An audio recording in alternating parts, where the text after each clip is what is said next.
Станислав Артизбекович, вот хотела спросить, написано, аудит счетной палаты.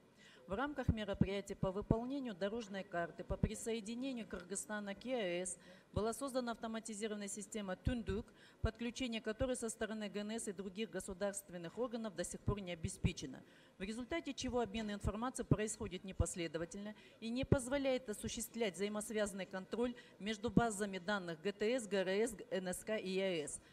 Можете ответить, как вы собираетесь проводить сейчас ратификацию вот этих всех ваших мероприятий с такой неготовностью по технической части?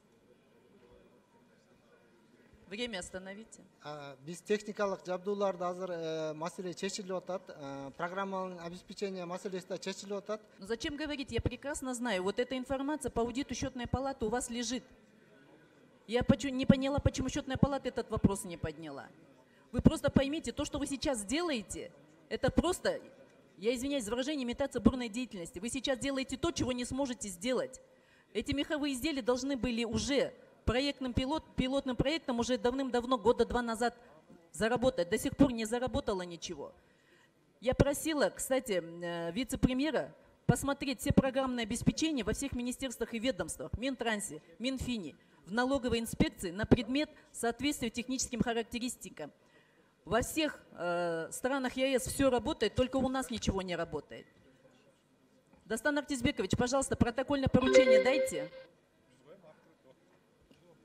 Гүлшат Кадыровна, протокол тапшырма берилет, сунушуңузду айтып бериңиз. Просто это очень действительно опасное состояние. Мы говорим о том, что не можем сделать. Вы просто над этим должны подумать, все госорганы. Не надо рапортовать здесь просто пустыми словами.